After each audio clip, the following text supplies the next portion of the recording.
खुलुमबाय लोगोफोर, बर'नि रानि 2.0 चेनेलाव गोजोन फुंबिलिनि अननाय आरो सिबिनायखौ बयनिसिमबो जासिहरनाय जाबाय। दिनै 10 जानुवारि 2026 सनिबार बाराय। नोंथांमोना बे भिडिअनि गेजेरजों मिन्थिनो हागोन दि नोंथांमोननि दिनैनि फानजामुथिया बोरै बारलांगोन। बेबादिनो भिडिअनि नटिफिकेशन मोननो थाखाय नोंथांमोना सोरबाफोर चेनेलाव गोदानब्ला बर'नि रानि 2.0 खौ साबस्क्राइब खालामबानो जाबाय। फै बिदिब्ला मोनथिना लादोनि बै मोनजिनै राशिफ्रा दिनैनि सानाव बोरै बारलांगोन। गिबि राशि महरै मेष राशि। राशि बादियै मेष राशिफोरनि थाखाय दिनैनि साना फोथायनायजों बारलांगोन। खामानिफ्रा थाबै जाफुंसारगोन। धोन खामायनायाव जौगासारनो हागोन। खरसाया बांनो हागौ। थाबथानानै थानाय खामानिफ्रा फुरा जाफुंगोन। फालांगियारि बिथिङाव मोजाङैनो बारलांगोन। जब मावग्राफोरनि थाखाय अफिसाव खामानिया बांनो हागौ, जायजों देहाखौ लोरबां मोनखांगोन। थासारियाव बिमा-बिफानि हेफाजाब मोननो हागोन। लामा खारथाय बायनो सानदोंब्ला बेयो जाफुंसारगोन। मेष राशिफोरनि खाफाल गोनां अनजिमाया जादों 9 आरो खाफाल गोनां गाबा जादों गोजा। वृषभ राशि। राशि बादियै दिनैनि साना नोंथांमोननि थाखाय मोजाङैनो बारलांगोन। खामानिजों सोमोन्दो थानाय जाथायफ्राव गोसो होनाया मोजां, जायजों इयुनाव जौगासारनाय फारसे हेफाजाब मोननो हागोन। गोसोआव पजिटिभ मोनखांगोन। जिउनि लोगोजों सोमोन्दोआ राफोद जागोन। फरायसाफोरा सांग्रां जानाया मोजां। धोरोमारि खान्थिफ्राव गोसो जगोन, जायजों गोसोआव सान्थि मोनखांनो हागौ। गोबाव समनिफ्रायनो थाबथानानै थानाय खामानिफ्रा फुरा जाफुंगोन। बिमा-बिफानि अननाय मोननो हागोन। थासारिया मोजाङैनो थागोन। खरसाया बांनो हागौ। सावस्रि फारसे गाहामैनो बारलांगोन।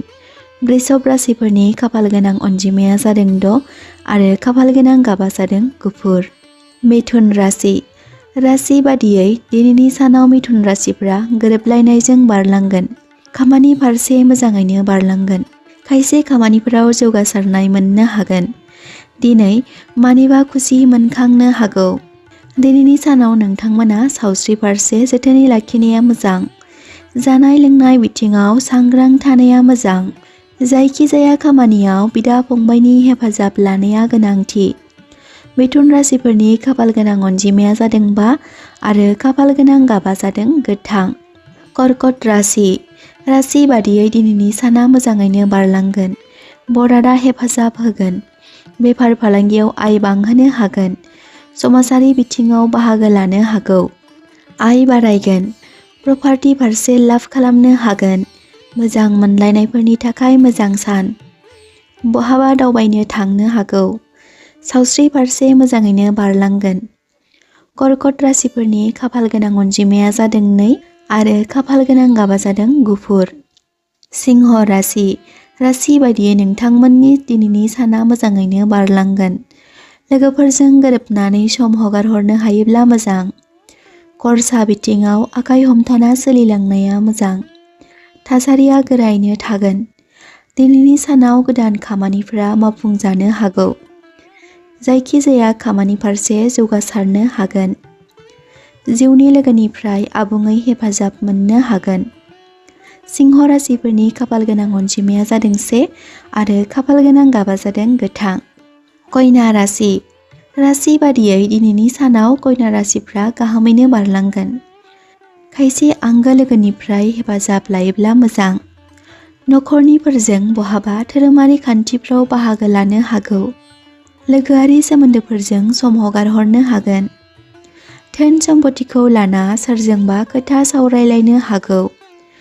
सावस्रि बिथिङाव गुसु बोथोरनि थाखाय सांग्रां जानाया मोजां। कन्या राशिफोरनि खाफाल गोनां अनजिमाया जादों 4 आरो खाफाल गोनां गाबा जादों गोथां। तुला राशि। राशि बादियै दिनैनि सानाव तुला राशिफोरा गाहामैनो बारलांगोन। बरादा आबुङै हेफाजाब होगोन। थासारिया राफोदैनो थागोन। दिनैनि सानाव नोंथांमोननि खायसे साननाय हनायफ्रा आबुं महर मोनखांगोन। नखराव अनज्लायनाय फैगोन। खामानि फारसे बहाबा दावबायनो थांनो हागौ। मोजां मोनलायनायफोरनि थाखाय मोजां सान। समाजारि खामानिफोराव बाहागो लानो हागोन। फरायसाफोरनि थाखायबो मोजां सान। तुला राशिफोरनि खाफाल गोनां अनजिमाया जादों 6 आरो खाफाल गोनां गाबा जादों गलाब। वृश्चिक राशि। राशि बादियै वृश्चिक राशिफोरनि थाखाय दिनैनि साना गाहामैनो बारलांगोन।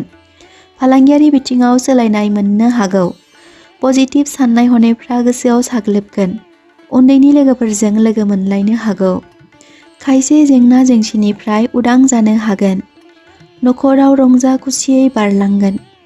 वृश्चिक राशिफोरनि खाफाल गोनां अनजिमाया जादों 9 आरो खाफाल गोनां गाबा जादों गोजा। धनु राशि।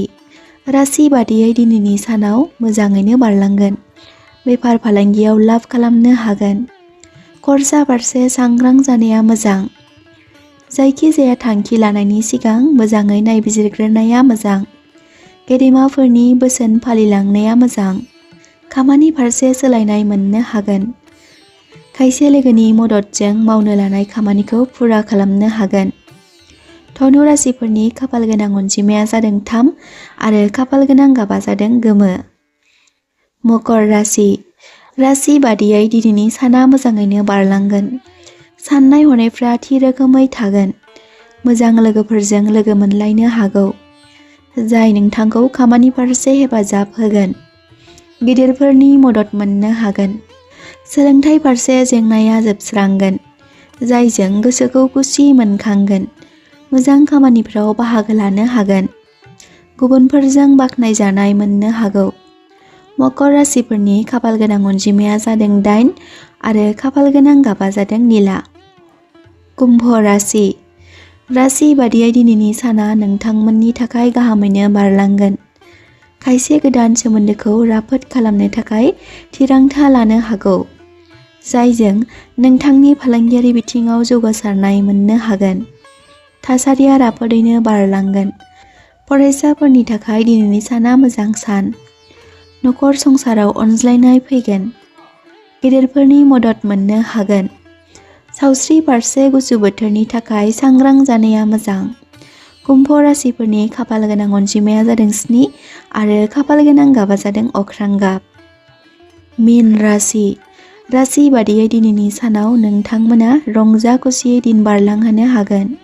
खामानि फारसे बाख्नायनाय मोननो हागोन।